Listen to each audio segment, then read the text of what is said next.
Alright, another draftphysics.com, debatephysics.com also, video presentation.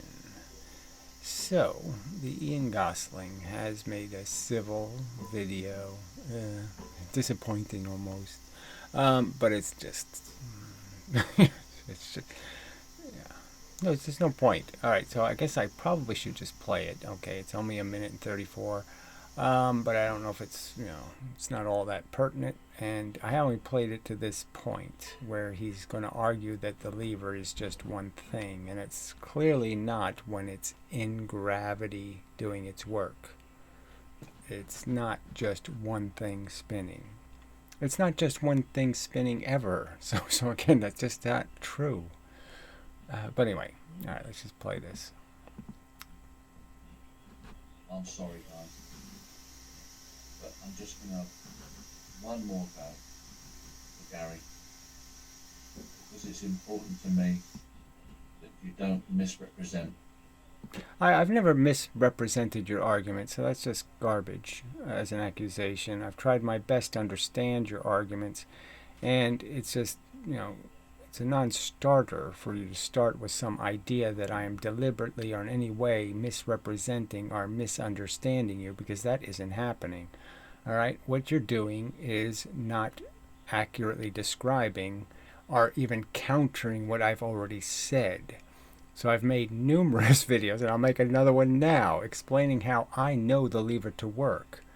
And what you're saying is in complete contradiction to that without any explanation for how I said anything wrong about how gravity makes that thing oscillate. It doesn't oscillate by magic.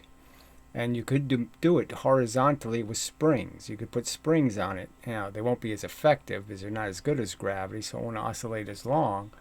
But it'll do the same thing, and you can see the energy going from one spring to the other spring, to one spring to the other spring. There's no argument here that the energy is one thing. It's not. It's an oscillator when it's in gravity balancing things. If you spin it, that's a whole different argument, because now you're taking gravity. You've made the significance of the gravitational force insignificant compared to the forces that you put in. You put in so much force that now gravity is only a tiny percentage and only has a tiny effect. What I say. You don't have to agree, but I want you to understand what I'm saying and then disagree. Okay, I can't understand what you're saying. I can't understand what you're doing. I can't understand the title of your video. So the video he made after this is so bizarre in that he's saying he's somehow duplicating the 10-ton train against the 5-ton train, and there's no evidence that's what he's doing at all. He's taking a tiny percentage of the energy out with a wooden block. It's taking out 10% of the energy, and then saying somehow it proves that it went 4 times as far or something, but he doesn't prove that either. So it's just crap.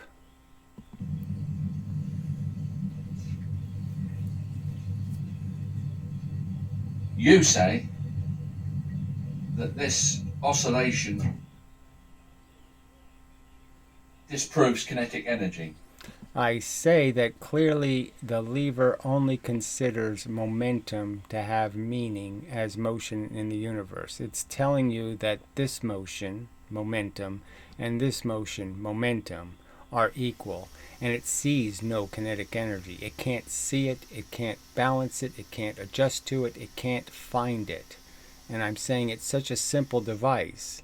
And you're saying that somehow it isn't the truth. And I'm saying, well, no, it's the truth. And if you're going to say there's some other kind of energy, you're going to have to explain why it can't do any work. Where's the heat?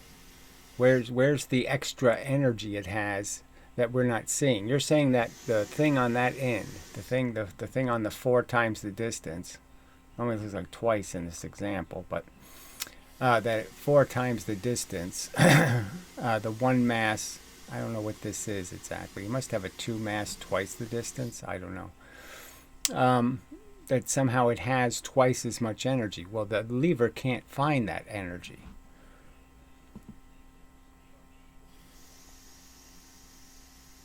Correct?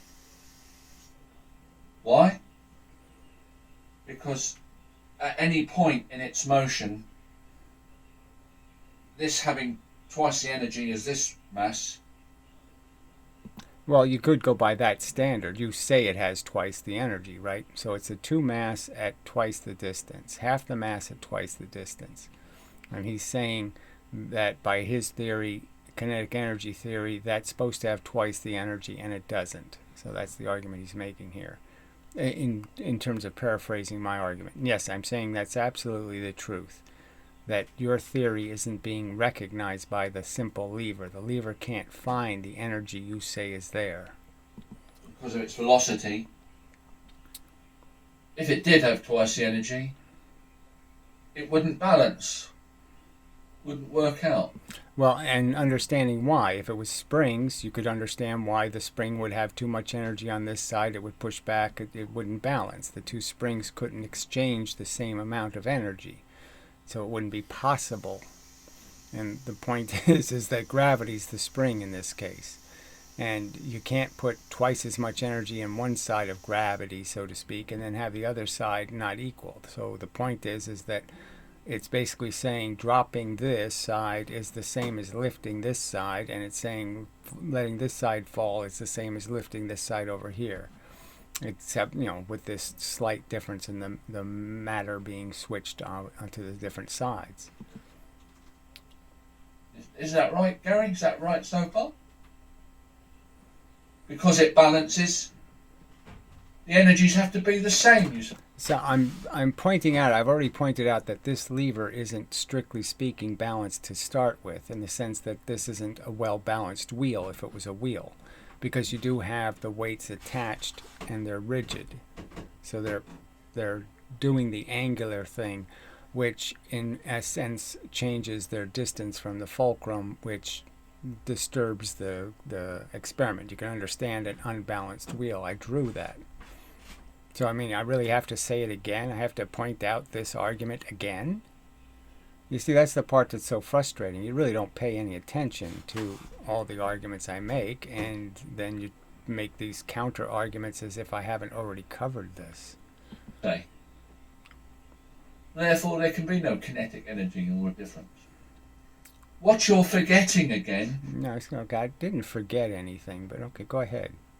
Is that because they're attached to the lever, there isn't two, there's just one. All right, so it's clear that there's two, in the sense that two sides of the lever are independent in terms of the force being applied. So that's just a fact. And so, you arguing that somehow, let's see how to put this. Well, I'll draw it, So we'll start with that. And why you're changing the argument, frankly. You're distorting and perverting what is fairly easy to understand, okay, is that I don't need to put any weights on the lever, right? So we can both agree I don't have to put any weights on it, and it will oscillate. If I put energy in, I will cause an oscillation, which is I'm causing a disturbance. Now, if he puts the weights even on here, with the center of mass going through the fulcrum, it's not going to do anything, okay? It's not going to do any oscillating. And the only way he can get it to oscillate is that he has to create essentially an imbalanced wheel. So if I was to draw a wheel, you could understand that if I put two weights at not going through the center, that wheel will now be imbalanced. That is, there'll be more weight this way than there is this way, and it's going to be an imbalanced wheel. So, that's part of what he's done here to distort the experiment. But anyway, let's just go with his example, and as long as it's accepted that you've broken the rules a little bit, and now the two weights are changing in terms of their torque on the lever, because of how you change the lever. So I shouldn't have said it'll balance in the condition he made it. Okay, so in this, if I put the masses in the center, it won't balance. Okay, so it just won't. It'll just go to a position and it'll run out of energy and just stay there, because there'll be nothing to switch the energy back and forth. You have to switch the energy by slightly moving a little bit of mass on one side and then moving the mass on the other side, and that's what the fulcrum turning does. So I made the point that if you had a straight line in a fulcrum, and then I was to change the the angle of the lever, that I've changed that normal line, and here's the original normal line. So essentially I have now placed more mass over here. You can see the upside now has more mass on its side than the original, than the balance position. And that's all you're really doing, is just switching the mass from here to here and on both sides as it oscillates. And that's why it oscillates relatively slowly, is because that's what you're switching, is that mass from side to side. And everything else on the lever is telling you it's the same as before. All the little atoms. So the real truth is the lever is made out of atoms. Okay, so it's a bunch of little tiny things. Okay, and you can have higher density of them by putting a weight on there. But the real truth is you're just saying, in a balanced condition, I have the same number of atoms moving the same net velocity as I have on both sides. And it doesn't matter what I put on here as extra masses. I can put big giant things, I can put little tiny things, and I can put multiple ones on here even.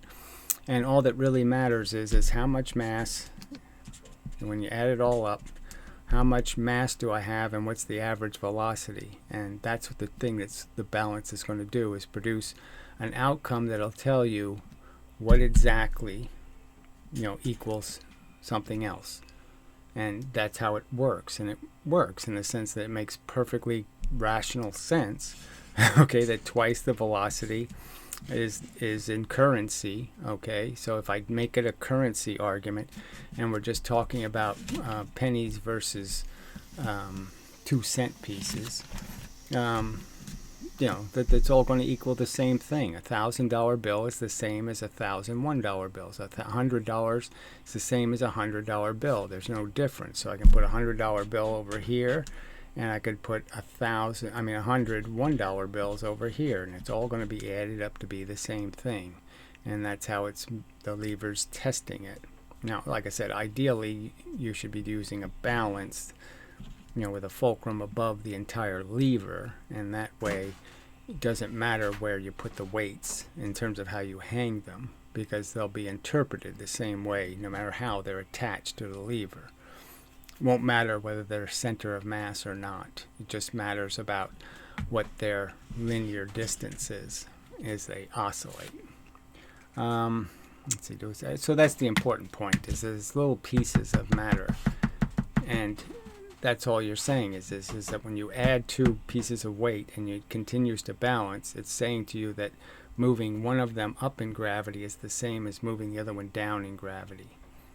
And so it's telling you that taking a one mass and lifting it, in this case twice the distance, but at twice the velocity, which is the important part, twice the velocity equals, okay, the twice as heavy mass at half the velocity.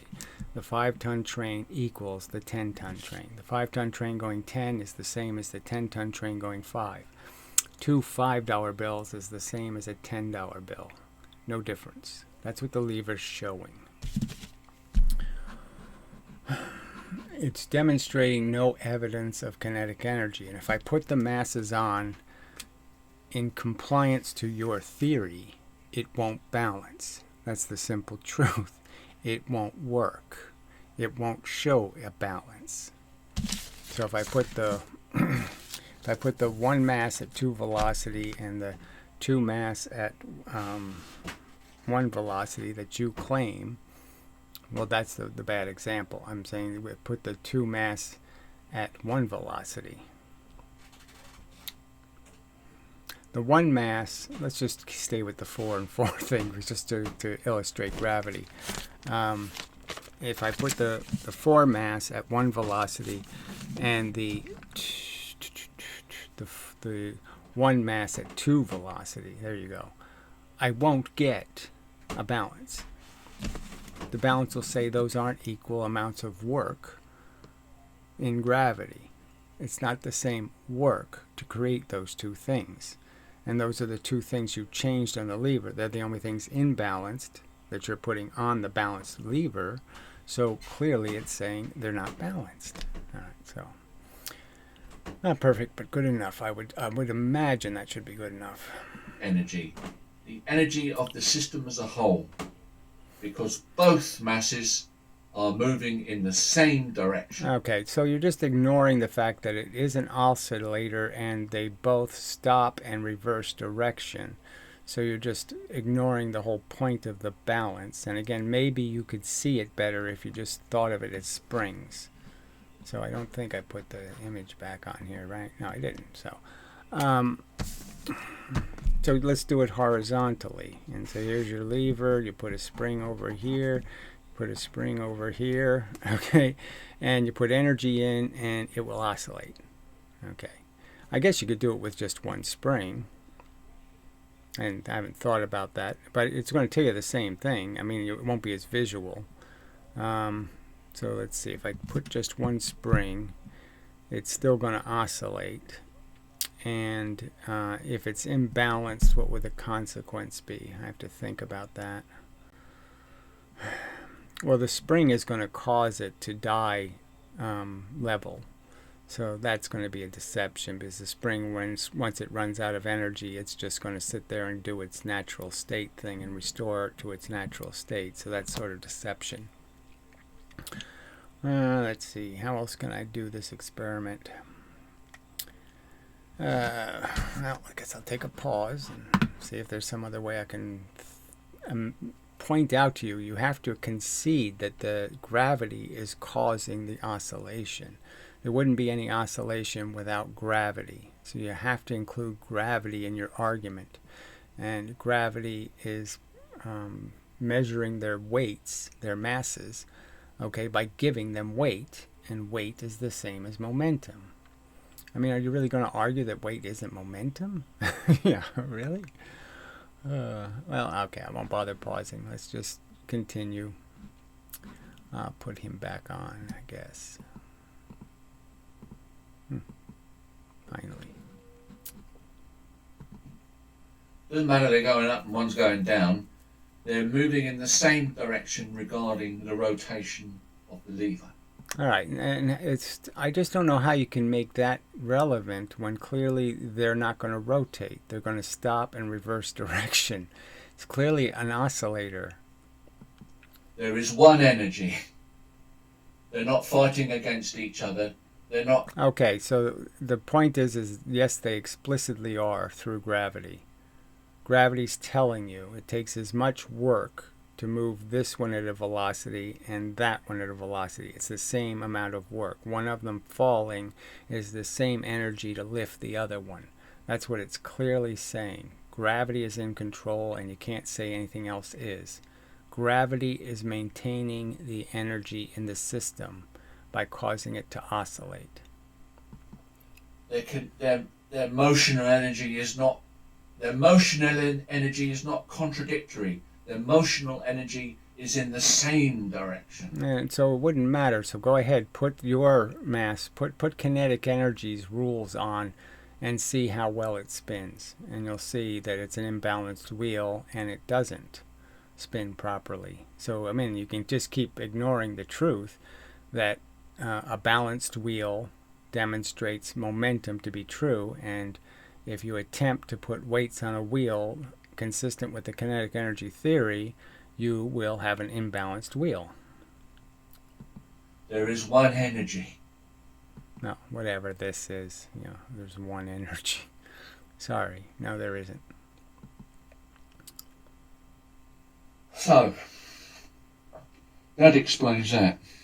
All right, obviously didn't explain anything. And again, the weights are so uneven. You can see how unevenly it spins. It slows down, it speeds up, slows down, speeds up. Obviously not a balanced wheel. In this configuration, with the weights attached below the lever, not in the center of its mass. Also, the hose pipe, the momentum is not conserved. So he says in a hose pipe, momentum isn't conserved, and so it's just nonsense. All you can do is lose it to turbulence and some sort of friction, but you can't not conserve the momentum. So obviously you can make some argument that some portion of the momentum has been consumed in some sort of energy loss to the hose, but I would argue it's so minor that it's not going to be a factor.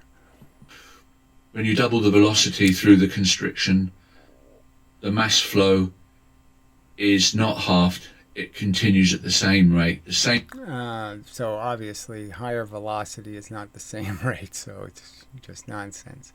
Yes, it's the same flow. Total amount of wattage is the same. That's the whole argument. And because it's going twice as fast, the same amount of water is going to end up on the outside per a unit of time. But that's completely consistent with the argument. Of course, there's going to be twice as much in a unit of... of course, there's going to be the same much when you complete the whole... allow all of the water to run past the point. Half the amount of water running twice as fast is the same as, twice the water moving half as fast. I mean, what the fuck? In mass flow, but double the velocity. It obviously doesn't have twice the energy, which is what kinetic energy says, and it doesn't have twice the energy. It has the same amount of energy. 2 nickels are the same as 1 dime. And you keep arguing that, no, you have a special theory that says dimes are worth twice as much. Okay, I'm saying demonstrate it somewhere. Show it being collected somewhere. And so far you haven't done anything near that. Anything close to that. I mean, you had the experiment in the sense you were using a drill. You were using different electrical motors to run one system.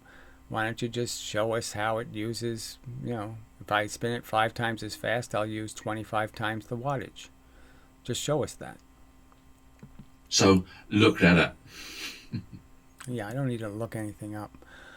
So again, another garbage waste of time. This didn't prove anything. It didn't show anything here at all. It didn't show how, look, when I put these at the kinetic energy numbers are correct, and there's equal amount of velocity and mass on one side, and kinetic energy says it's equal to this, look how well it works. He didn't show us it working well at all.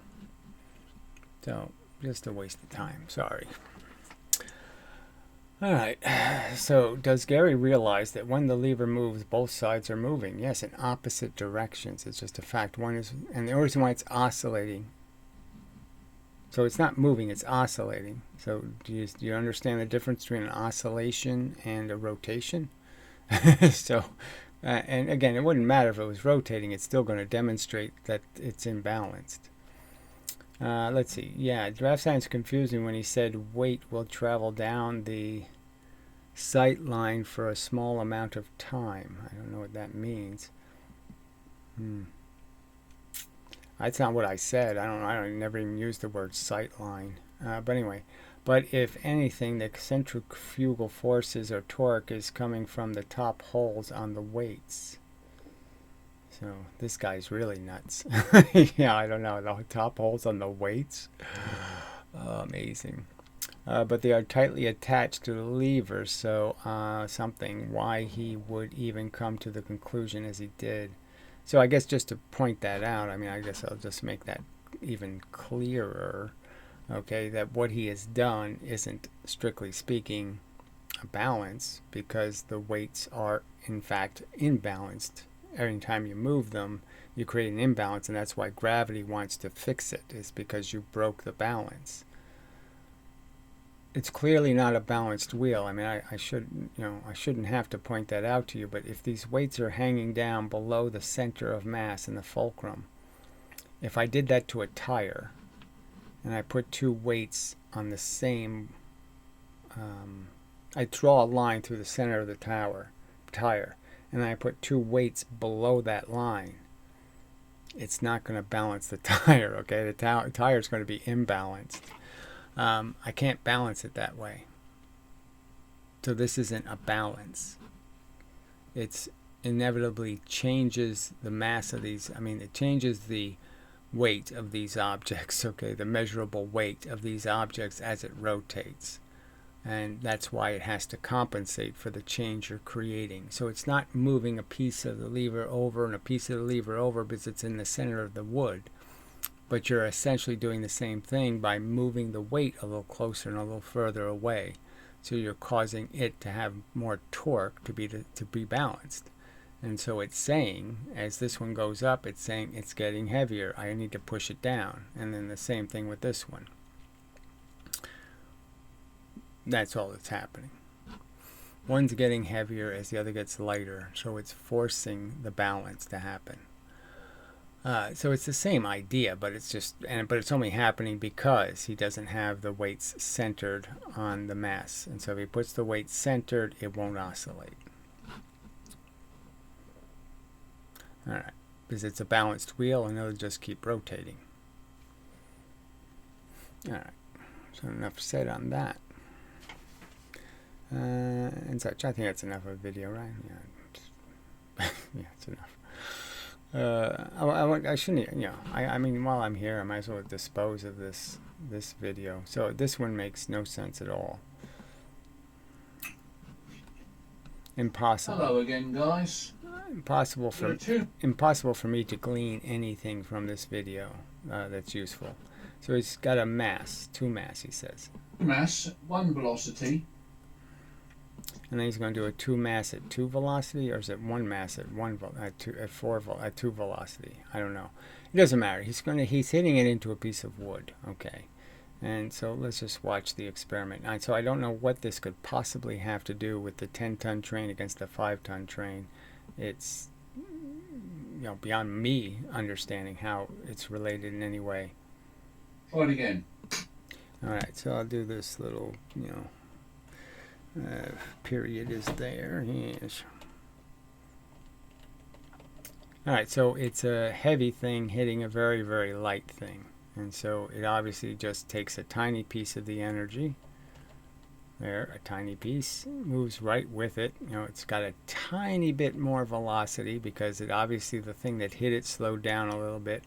And the thing it hit got the original speed before it lost its momentum to the piece of wood.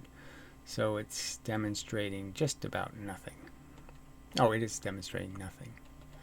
Because it consumes so little of the original thing's energy. So it's just 10% of its energy went into the wooden thing, and that's all it's really demonstrating. So it's demonstrating just about absolutely nothing. Alright, so I don't know what this has to do with a 10-ton train, the 5-ton train. So he's implying that it has something to do with that, which obviously it doesn't. Alright, it's somewhere in here. He's going to switch. I think you can see now the greater energy. Okay, now the greater energy. So it's somewhere in here he switched. Okay, there it is. Let's see what he says this mass is.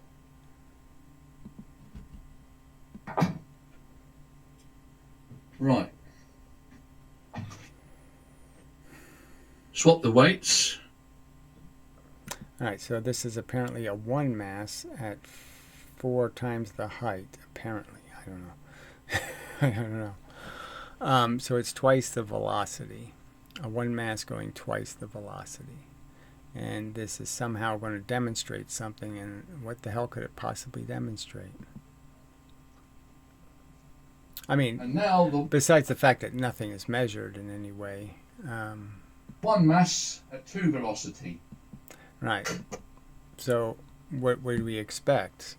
I mean, he's saying that we shouldn't have any expectation that the wood would collect more velocity. I mean, you're hitting it with a higher velocity, so obviously now the wood can collect a higher velocity. Is there any doubt that it can collect a little bit more energy because it's getting hit by something that's going faster?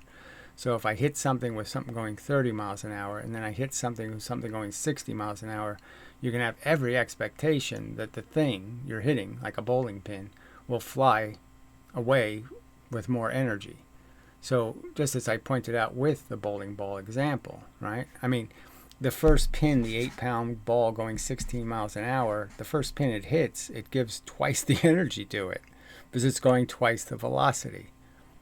So the pin weighs the same. It says 3 pounds. You're going to make it go 6 miles an hour. If I hit it with the 16-pound ball, it only goes 3 miles an hour. You're doubling the speed at which the pin can leave because you are hitting it with a much higher velocity. So it can take away more energy. But the fact is the 8-pound ball gets less, it has less momentum now because it gave away a big hunk of momentum. Now it has less momentum to give to the second pin. And by the time you get to like the 4th pin, the two things are the same. And then when you get to the 5th, 6th, and 7th, the heavy ball is now got more energy left than the light ball has. So now the heavy ball will give away more energy to the pins, and the light ball will give a lot less because it lost all of its energy. It's lost all of its momentum, giving things higher velocity. So I mean, what do you think? Do you really think I'm arguing that if I hit something with a 60-mile-an-hour car, it will go away with the same energy that if I hit it with a 30-mile-an-hour car? Of course it won't go away with the same energy, but you in no way measured how much energy it started with. So this experiment is so absolutely useless in proving that 8-pound balls knock down more pins. It certainly doesn't prove this has more durable energy. It proves it gave away more on the first hit. But what happens after the second, third, and fourth hit? So absolutely useless and a huge degrade. So you can see that part. So let's just play it again, but you can really see that. So we'll play it again. The one mass at 2 velocity. Okay, so you can really see how much. So you knew in the first experiment, it didn't go back to its original height, but it went back close. Okay, this is not even going to go even close to back up to that book pack thing, that tackle box or whatever. Not even close. So it clearly gave away more energy. Alright, so watch the little metal thing. Not even going to come close to its starting position. So way short, right there. That's as far as it gets. So, clearly gave away more energy, proving absolutely nothing, demonstrating nothing, and clearly so unquantitative, or even qualitative. This experiment has no, it's neither qualitative or quantitative. It does nothing, okay, in terms of having any value besides gimmickry, and presuming that somehow my argument was you give something the same energy no matter what speed you're traveling, when of course the whole argument is you dispose of your energy more quickly the faster you're going. So obviously the first thing you hit, you're going to give a lot more energy to it, and you're going to lose a lot more energy to it, is the key point. Alright, so that was quite useless. Let's see if he says anything. Energy gone, and I think that was this is the part was just totally both. Couldn't make any sense out of its conclusion here. So let's just play the conclusion. He's relating this to the tug of war between the 10-ton and the 5-ton, and I don't know how there's a relationship at all. I think you can see now the greater energy, as it should be with the kinetic energy. It wasn't showing up before. So again, as there should be with greater kinetic energy. So he didn't show in any way that because the 8-pound bowling ball, again, hits the first pin and gives it more momentum, that somehow the 8-pound ball will give all the pins more momentum. And it won't. Before we had the elastic band interposed between the two options, the two protagonists. The strange thing is, according to my understanding, the force of each, the mass times the acceleration. The weight is all things have, frankly. You can keep playing a game, but weight and momentum are the same thing. I push down on a scale with the force of gravity. It's the same thing as moving something into the scale with a motion. 1 mile an hour is my definition. So you move something into a scale 1 mile an hour, and it will read on the scale its weight. So whatever it is, I move an elephant 1 mile an hour, it'll weigh, 1,500 pounds. I move a mouse into the scale, it'll weigh, 10 ounces. 1 mile an hour. Weight is momentum. Which would be a deceleration, is the same on both. The force of both is the same. So it was stretching the elastic band, and it was a sort of a dead heat. So But you did the experiment without an elastic band, didn't you? You did it with a string, and you got the same result, right? You did it with something not stretchy or elastic, so it can't balance anything. And it still didn't move. The center of the mass of the collision didn't move, indicating that neither side had more energy. According to the mass times the deceleration, half the mass but double the deceleration, the force is the same. Alright, you say, well, where's the extra energy gone? And I think that was probably being used up with the faster mass bouncing around and swinging on and different things. Yeah, there's no evidence of swinging around and different things, but whatever. I don't know. I don't know how to make any sense out of that. So he said somehow this is the same experiment, or somehow illustrates a tug of war between a 5 mass going 10 and a 10 mass going 5, when clearly it doesn't illustrate anything like that. This is like a car hitting a pedestrian or something. And the question is, will you dent the car more if it's going faster? And yes, clearly you will. Will you give more energy to the thing you hit? Yes, clearly you will. Do you have the same energy after the impact? No, you don't. It does show up in this case, though, doesn't it? It does push the wooden weight higher. So again, there's no argument that higher velocities mean you can give more energy to the thing you're hitting. Slow things, if I move my hand very slowly into, let's say I had a pendulum and something was hanging here, and I move my hand slowly, the pendulum can't go any faster than my hand. It doesn't even leave the surface of my hand. If I'm going slowly enough, it doesn't even leave the surface of my hand.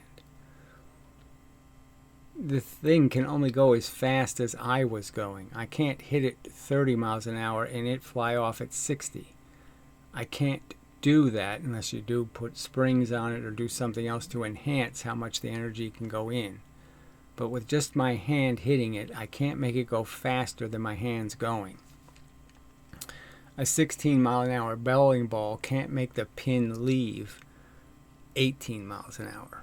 Well, I mean, that's probably a bad example because the pin can have a little elasticity in it and it might be able to go 18, but it's not going to go 30. But if I hit it with a 30 mile an hour bowling ball, it'll go 30, okay? It might go 32. It's more likely it's going to go 29, but I'm just saying.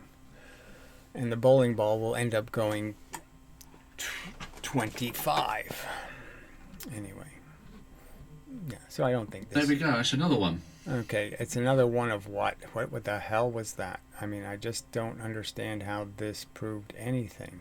And it was so unquantitative that, you know, what use is it? It didn't measure anything. It didn't do anything to make this mean anything. And such. So anyway.